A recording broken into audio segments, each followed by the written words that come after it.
Hello friends, कैसे हो? Hope सब बढ़िया होगे। Welcome to my YouTube channel UGC NET commerce में ईडीजी।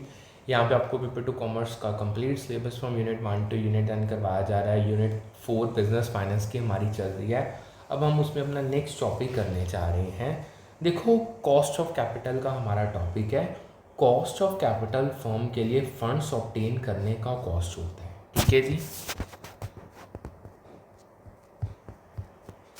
जो इक्विटी, डेट या रिटेन्ड अर्निंग जैसे सोर्सेज से आता है और इन्वेस्टर्स के रिक्वायर्ड रेट ऑफ रिटर्न के रूप में एक्सप्रेस किया जाता है। ये फाइनेंशियल मैनेजमेंट के लिए की मेट्रिक है जो कैपिटल के कॉस्ट को क्वांटिफाई करता है और स्ट्रेटेजिक डिसीजंस को गाइड करता है। टाइम वैल्यू ऑफ मनी का कॉन्सेप्ट ये है कि आज का पैसा फ्यूचर के सेम अमाउंट से ज़्यादा वैल्यूएबल होता है क्योंकि ये इंटरेस्ट या रिटर्न्स अर्न कर सकता है। ये फाइनेंशियल प्लानिंग और वैल्यूएशन के लिए फाउंडेशनल प्रिंसिपल है जो टाइम के इम्पैक्ट को कैश फ्लोज पे कैप्चर करता है। होप सो ये आपको मीनिंग समझ आ गया होगा। अब अगर हम बात करें, अब इम्पॉर्टेंट सेक्शन जो अब मैं करवाने जा रहा हूँ, ये कॉस्ट ऑफ कैपिटल और टाइम वैल्यू ऑफ मनी के क्रिटिकल रूल्स को फाइनेंशियल मैनेजमेंट में आउटलाइन करता है। ये दोनों concept business decisions, risk management और वैल्यूएशन के लिए एसेंशियल टूल्स हैं।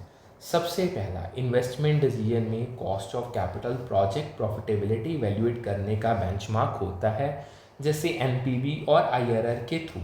ये इंश्योर करता है कि प्रोजेक्ट्स फर्म के फाइनेंशियल गोल्स के साथ अलाइन होते हैं और सफिशिएंट रिटर्न्स जनरेट करते हैं। दूसरा, फाइनेंसिंग डिसीजंस में cost of capital optimal capital structure को गाइड करता है ताकि कॉस्ट मिनिमाइज हो सके। ये डेट और इक्विटी के मिक्स को बैलेंस करके फाइनेंशियल एफिशिएंसी को इन्हांस करता है। तीसरा, वैल्यूएशन में time value of money cash flows को टाइम के क्रॉस एक्यूरेटली वैल्यू करने में हेल्प करता है। ये डिस्काउंटेड कैश फ्लो टेक्निक्स के थ्रू फ्यूचर कैश फ्लोज की प्रेजेंट वैल्यू कैलकुलेट करता है। चौथा, रिस्क मैनेजमेंट में कॉस्ट ऑफ कैपिटल और time value of money risk और रिटर्न को फाइनेंशियल प्लानिंग में बैलेंस करते हैं। ये स्ट्रेटेजिक डिसीजंस को इन्फॉर्म्ड बनाता है ताकि फाइनेंशियल स्टेबिलिटी और प्रॉफिटेबिलिटी मेंटेन रहे। होप सो ये आपको क्लियर हो। अब बात करते हैं कॉस्ट ऑफ कैपिटल की, उसके कंपोनेंट्स की। देखो, कॉस्ट ऑफ कैपिटल वो मिनिमम रेट ऑफ रिटर्न है जो फर्म को अपने इन्वेस्टमेंट पे अर्न करना होता है ताकि इन्वेस्टर्स के एक्सपेक्टेशन सेटिस्फाई हो सके। ये फाइनेंशियल परफॉर्मेंस का बेंचमार्क सेट करता है जो फर्म के फंडिंग कॉस्ट को रिफ्लेक्ट करता है। ये फंड्स के यूज़ का अपॉर्चुनिटी कॉस्ट रिफ्लेक्ट करता है और सोर्स के अकॉर्डिंग वेरी करता है। हर सोर्स यानी इक्विटी, डेट या रिटेन्ड अर्निंग्स का अलग कॉस्ट होता है जो रिस्क और रिटर्न पे डिपेंड करता है। Component section cost of capital के की एलिमेंट्स को आउटलाइन करता है जो फर्म के ओवरऑल कॉस्ट को बनाते हैं। ये डिफरेंट फंडिंग सोर्सेज के स्पेसिफिक कॉस्ट को कैटेगराइज करता है। सबसे पहला, कॉस्ट ऑफ इक्विटी वो रिटर्न है जो इक्विटी इन्वेस्टर्स डिमांड करते हैं जो रिस्क को रिफ्लेक्ट करती है। ये इक्विटी के हाई रिस्क नेचर की वजह से यूजुअली हायर होती है। फिर आता है cost of debt, borrowed funds पे इंटरेस्ट रेट है जो टैक्स बेनिफिट्स के लिए एडजस्ट किया जाता है।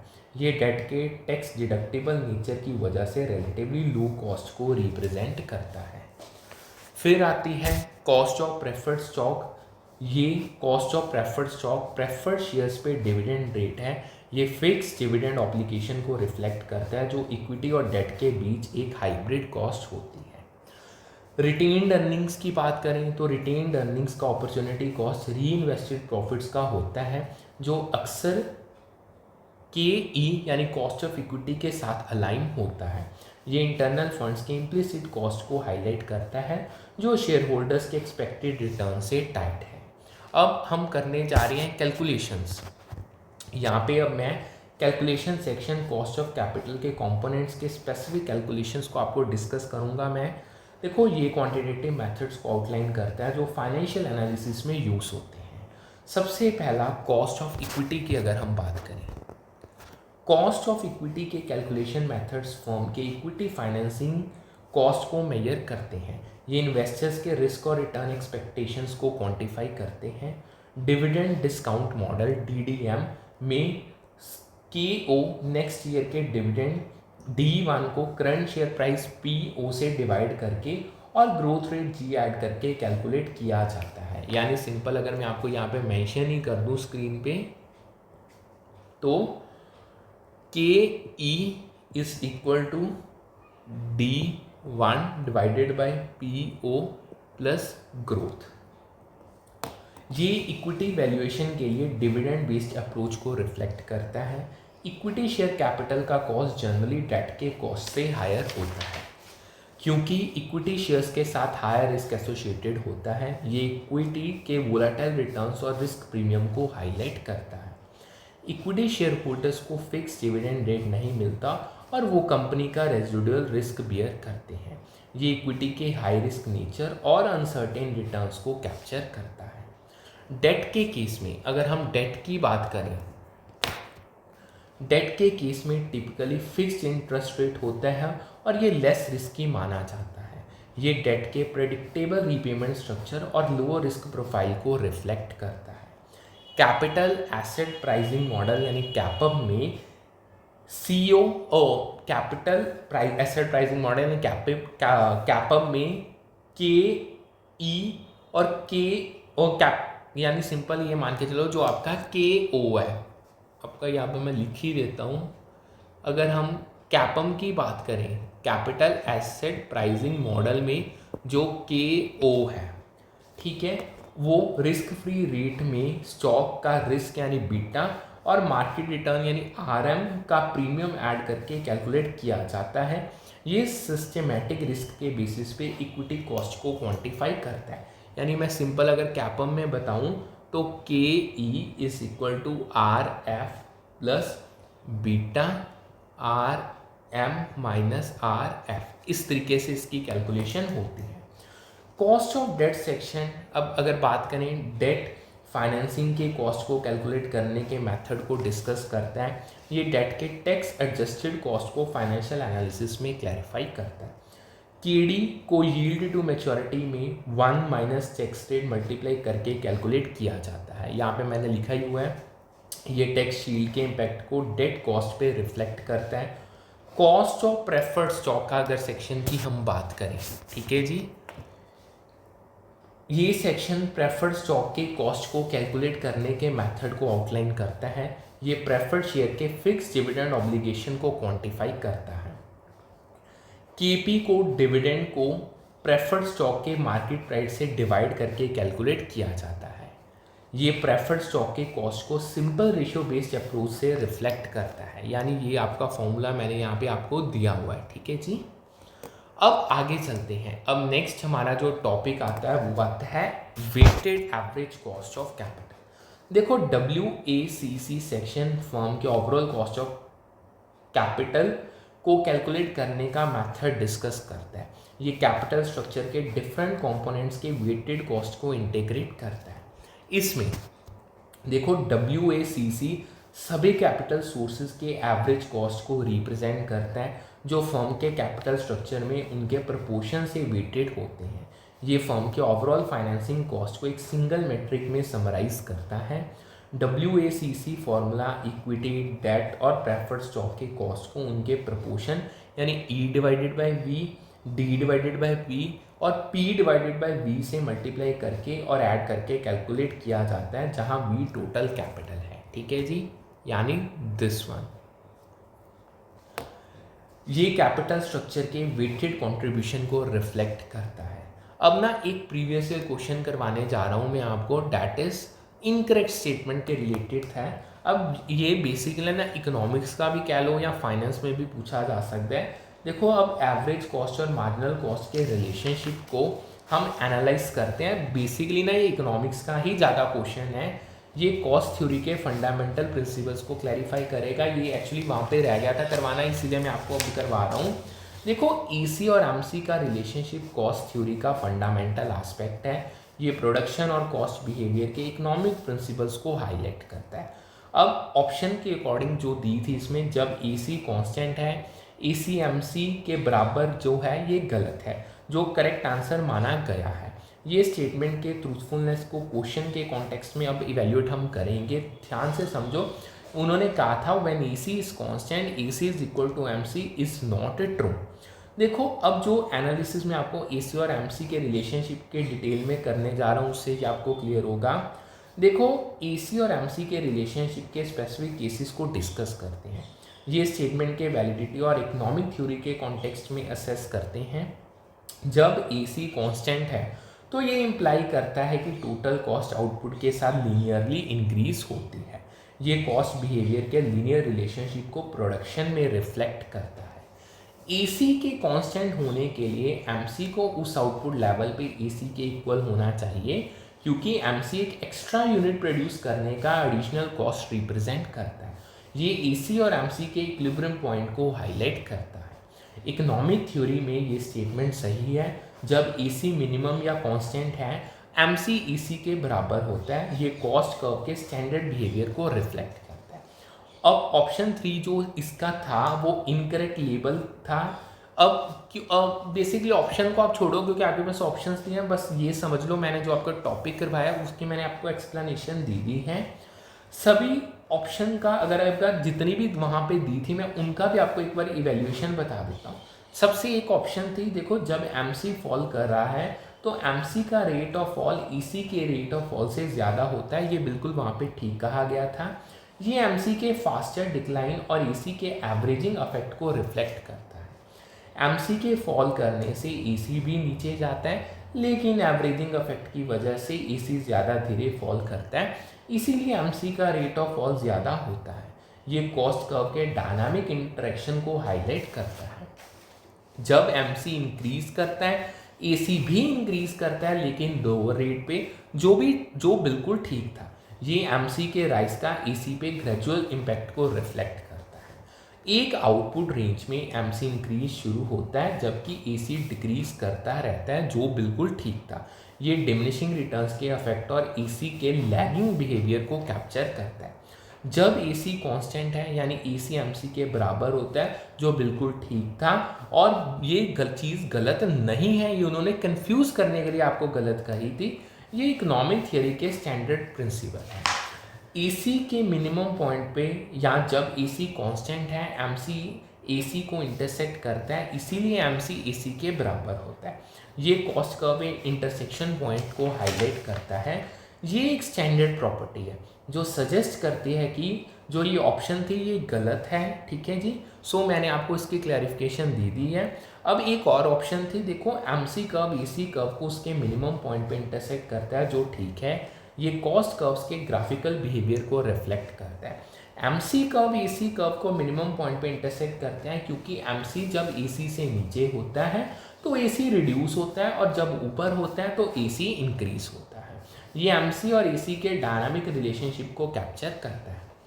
अब जो ऑप्शन सही थी होने के बावजूद क्वेश्चन में इसे गलत कहा गया था, यही आपने उसमें बताना था। ठीक है जी। सो एक बार फिर क्लैरिटी के लिए जो आपको मैंने बताया ऑप्शन वही करेक्ट है, लेकिन अब इसको यहीं पे हम करते हैं। सो ये आपको समझ आ गया होगा। अब हम बैक टू अपना बिजनेस फाइनेंस के टॉपिक पे आते हैं। अब जो हमारा नेक्स्ट टॉपिक है वो है perpetual debt and cost of capital. ये सेक्शन, अब ये ना एक प्रीवियस ईयर क्वेश्चन ही है, स्टेटमेंट दी थी उसकी फॉर्म में ये क्वेश्चन आपको पूछा गया था। देखो ये सेक्शन बेटा कंपनी लिमिटेड के परपेचुअल डेट के कॉस्ट ऑफ कैपिटल को कैलकुलेट करने के प्रोसेस को अब डिस्कस करेगा। ये डेट कॉस्ट के बिफोर टैक्स और आफ्टर टैक्स कंपोनेंट्स को आपको क्लैरिफाई करेगा। देखो बेटा कंपनी लिमिटेड के 10% परपेचुअल डेट के कॉस्ट ऑफ कैपिटल को डिटरमाइन करने के लिए 1 लाख के डेट पे 10% प्रीमियम और 50% टैक्स रेट के साथ बिफोर टैक्स और आफ्टर टैक्स कॉस्ट कैलकुलेट करना है। ठीक है, ये मैं आपको करके बताऊंगा। देखो इसमें जो ये डेट कॉस्ट के डुअल एस्पेक्ट को डिटेल कैलकुलेशन के थ्रू मैं आपको बताऊंगा। देखो बिफोर टैक्स कॉस्ट 9.09% और आफ्टर टैक्स कॉस्ट 4.54% था इसका करेक्ट आंसर। अब हम बात करते हैं स्टेटमेंट, तो मैंने आपको बता दिया। देखो स्टेप बाय स्टेप कैलकुलेशन और एक्सप्लेनेशन को समझते हैं। इसको ये, ठीक है जी। अब जो ये आपको दिया गया है ये एक स्ट्रक्चर्ड अप्रोच के थ्रू आपको समझ आएगा। देखो सबसे पहला स्टेप 1 होता है प्रॉब्लम के पैरामीटर्स को समझने पे फोकस करना। ये कैलकुलेशन के फाउंडेशनल इनपुट्स होते हैं। देखो डेट का फेस वैल्यू है 1 लाख, जो डेट के नॉमिनल अमाउंट को रिप्रेजेंट करता है। कूपन रेट 10% है, जो 1 लाख का 10%, एनुअल इंटरेस्ट पेमेंट 10,000 देता है। ठीक है जी। इशू प्राइस 10% प्रीमियम के साथ फेस वैल्यू का 110% है, यानी 1,10,000। टैक्स रेट 50% है, जो इंटरेस्ट पेमेंट्स पे टैक्स शील्ड को अफेक्ट करता है। परपेचुअल डेट का कोई मैच्योरिटी नहीं होता, इसीलिए cost of debt annual interest payment को इशू प्राइस के रिलेटिव पे बेस्ड होता है। Step 2 before tax cost of debt को कैलकुलेट करने पे अब हम फोकस करते हैं। देखो परपेचुअल डेट के लिए कॉस्ट ऑफ डेट का फॉर्मूला एनुअल इंटरेस्ट को इशू प्राइस से डिवाइड करके कैलकुलेट किया जाता है। केडी को एनुअल इंटरेस्ट को इशू प्राइस से डिवाइड करके कैलकुलेट किया जाता है। एनुअल इंटरेस्ट 10,000 है, जो फेस वैल्यू 1 लाख का 10% है। इशू प्राइस 1,10,000 है, जो डेट के मार्केट इशुएंस वैल्यू को रिप्रेजेंट करता है। केडी को 10,000 को 1,10,000 से डिवाइड करके कैलकुलेट किया जाता है, जो 0.0909 आएगा, या कह लो 9.09%। ठीक है जी। इसीलिए before tax cost of debt 9.09% इसका आंसर है। अब हम चलते हैं आफ्टर टैक्स। सेम देखो step 3 after tax cost of debt को कैलकुलेट करने पे फोकस करता है। After tax cost of debt interest payment पे टैक्स शील्ड को अकाउंट करता है, क्योंकि इंटरेस्ट टैक्स डिडक्टिबल होता है। After tax K D formula before tax K D 1 minus tax rate से मल्टीप्लाई करके कैलकुलेट किया जाता है। बिफोर टैक्स केडी 9.09% या कह लो 0.0909 है, जो कैलकुलेशन का स्टार्टिंग पॉइंट होगा। टैक्स रेट 50% या 0.5, जो टैक्स शील्ड के प्रोपोर्शन को डिफाइन करता है। आफ्टर टैक्स केडी को 0.0909 मल्टीप्लाई 1 माइनस 0 से मल्टीप्लाई करके कैलकुलेट किया जाता है, जो 0.04545 या कह लो 4.54% होगा। होप सो जी आपको समझ आ गया होगा। इसीलिए इसके जो ऑप्शन था उसमें करेक्ट आंसर 4.5% था, करेक्ट। अब अगेन एक बार मैं आपको after tax cost of capital, क्योंकि इसमें से बहुत क्वेश्चन आते हैं, वही बताने जा रहा हूँ। ये सेक्शन परपेचुअल बॉन्ड के after tax cost of capital को कैलकुलेट करने का प्रोसेस अब डिस्कस अगेन एक बार करेंगे। देखो परपेचुअल बॉन्ड का after tax cost of capital interest payments पे टैक्स शील्ड को कंसीडर करके कैलकुलेट किया जाता है। एक परपेचुअल बॉन्ड के लिए जिसका फेस वैल्यू 100, कूपन रेट 7% और कॉर्पोरेट टैक्स रेट 30% है। यानी यहाँ पे ये देखो मेंशन्ड है, एवरीथिंग इज मेंशन्ड। ये इसका एक ही इसमें से दूसरा क्वेश्चन आया हुआ है, इसमें 4.9% इसका करेक्ट आंसर था। देखो after tax cost of debt का फॉर्मूला बॉन्ड के कॉस्ट को टैक्स शील्ड के साथ कैलकुलेट करने का मेथड प्रोवाइड करता है। After tax cost of debt को कूपन रेट को 1 माइनस टैक्स रेट से मल्टीप्लाई करके कैलकुलेट किया जाता है। ठीक है जी।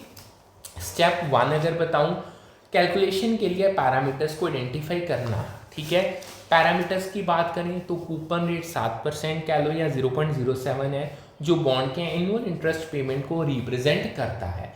टैक्स रेट 30% या 0.3 है, जो इंटरेस्ट पेमेंट पे टैक्स शील्ड के प्रोपोर्शन को इंडिकेट करता है। बॉन्ड परपेचुअल है और पार यानी 100 पे सोल्ड या रिडीम्ड होता है, इसीलिए cost of debt before tax adjustment coupon rate के इक्वल होती है। स्टेप 2 आफ्टर टैक्स कॉस्ट को कैलकुलेट करने पे फोकस करता है। आफ्टर टैक्स कॉस्ट को 0.07 को 1 माइनस 0.3 से मल्टीप्लाई करके कैलकुलेट किया जाता है, जो 0.049 या कह लो 4.9% आएगा।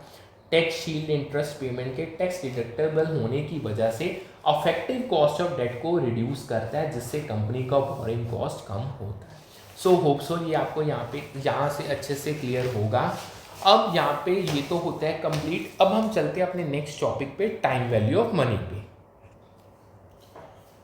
तो स्टूडेंट्स अब हम शुरू कर रहे हैं हमारे नेक्स्ट चैप्टर नंबर 3 कह लो या next topic, time value of money, यानी समय के साथ पैसे का बदलता मूल्य।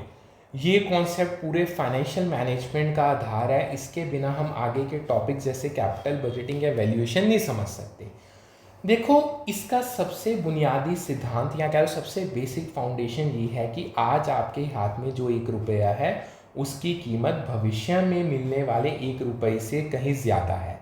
ऐसा इसलिए है क्योंकि आज मिले पैसे को आप इन्वेस्ट करके उस पर रिटर्न्स यानी ब्याज कमा सकते हैं, जिससे उसकी वैल्यू वक्त के साथ बढ़ जाती है। ठीक है जी।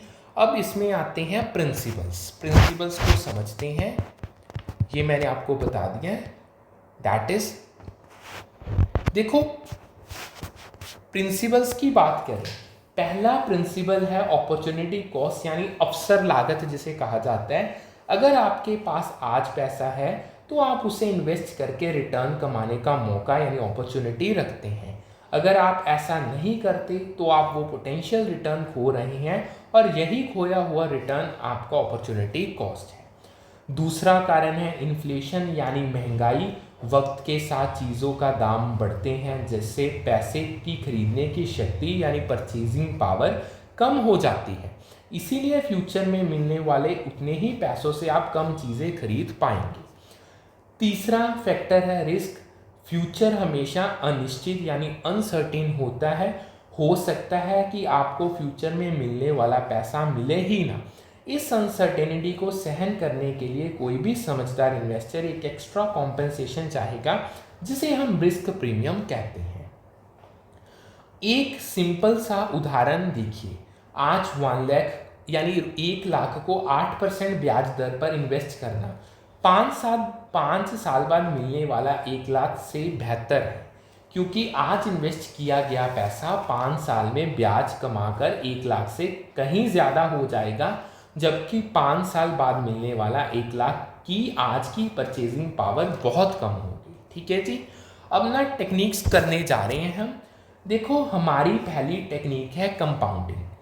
ये वो जादुई प्रक्रिया है जो हमें बताती है कि आज इन्वेस्ट किया गया पैसा यानी प्रेजेंट वैल्यू एक निश्चित ब्याज दर पर भविष्य में बढ़कर कितना हो जाएगा यानी फ्यूचर वैल्यू। इसका फॉर्मूला है future value is equal to present value multiply by 1 + r⁴n। यहाँ PV आज का मूल्य है, R हर पीरियड का इंटरेस्ट रेट है और N टोटल टाइम पीरियड्स की संख्या है। ये फॉर्मूला इंटरेस्ट पर इंटरेस्ट के कॉन्सेप्ट को मैथमेटिकली बताता है। चलिए एक एग्जांपल सॉल्व करते हैं। मान लीजिए आपने 1 लाख प्रेजेंट वैल्यू को 5 साल के लिए 8% पर एनम पर इन्वेस्ट किया। फॉर्मूला में वैल्यूज जानने पर FV 1 लाख इंटू 1.08⁵, जिसका रिजल्ट आता है लगभग 1,46,933। इसका मतलब आपके 1 लाख रुपए कंपाउंडिंग की शक्ति से 5 साल में बढ़कर 1,46,933 हो जाएंगे। ठीक है। सेकेंड टेक्निक पे चलते हैं। अब आती है दूसरी टेक्निक डिस्काउंटिंग। ये कंपाउंडिंग का रिवर्स प्रोसेस है। इसमें हम फ्यूचर में मिलने वाले पैसे की आज की कीमत यानी प्रेजेंट वैल्यू निकालते हैं। इसका फॉर्मूला है present value is equal to future value divided by 1 + r⁴n। ये फॉर्मूला हमें बताता है कि फ्यूचर के एक स्पेसिफिक अमाउंट को पाने के लिए दिए गए इंटरेस्ट रेट पर हमें आज कितना इन्वेस्ट करना पड़ेगा। एग्जाम्पल देते हैं। अगर आप 5 साल बाद 1 लाख यानी फ्यूचर वैल्यू मिलने वाली है और मार्केट का इंटरेस्ट रेट जिसे यहाँ डिस्काउंट रेट कहा जाता है वो 8% है। कैलकुलेशन करने पर present value will be equal to 1 lakh divided by 1.08⁵, जिसका रिजल्ट आता है लगभग 68,058। इसका मीनिंग है कि 5 साल बाद मिलने वाला 1 लाख की कीमत आज के 68,058 के बराबर है। नेक्स्ट चलते हैं।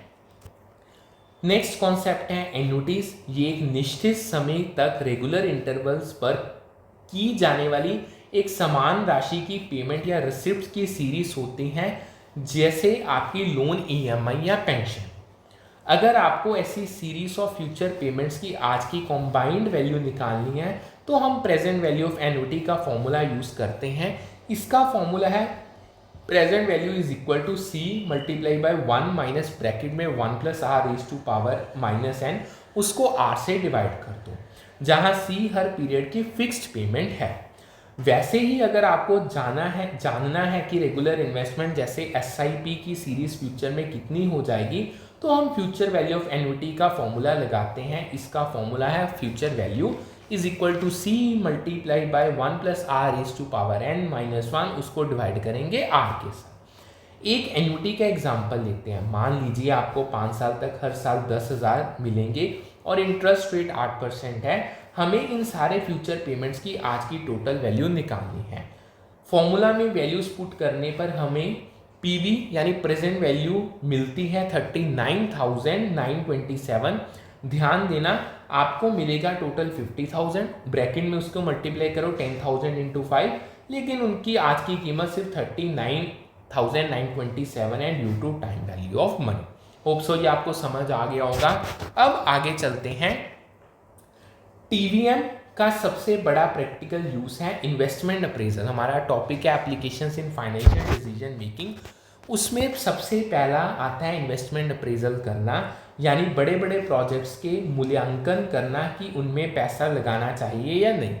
इसीलिए हम नेट प्रेजेंट वैल्यू और इंटरनल रेट ऑफ रिटर्न जैसे पावरफुल टूल्स को यूज करते हैं। अब नेक्स्ट आता है, जब आप बैंक से लोन लेते हैं तो आपकी ईएमआई इक्वेटेड मंथली इंस्टॉलमेंट कैसे डिसाइड होती है? वो लोन अमोर्टाइजेशन से होती है। यहाँ लोन अमाउंट आपके सारे फ्यूचर ईएमआईज की प्रेजेंट वैल्यू के बराबर होता है।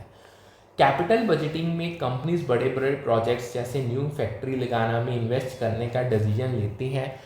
टाइम वैल्यू ऑफ मनी उन प्रोजेक्ट से आने वाले फ्यूचर बेनिफिट्स और आज लगने वाली कॉस्ट को एक कॉमन डेट पर लाकर आसानी से कंपेयर करने में मदद करती है। नेक्स्ट आता है, देखो आप सबको अपने रिटायरमेंट के लिए प्लान करना है और उसके लिए टाइम वैल्यू ऑफ मनी बहुत ज़रूरी है। आप कंपाउंडिंग का यूज़ करके ये अनुमान लगा सकते हैं कि अपने रिटायरमेंट गोल तक पहुंचने के लिए आपको आज से कितना सेव करना शुरू करना पड़ेगा।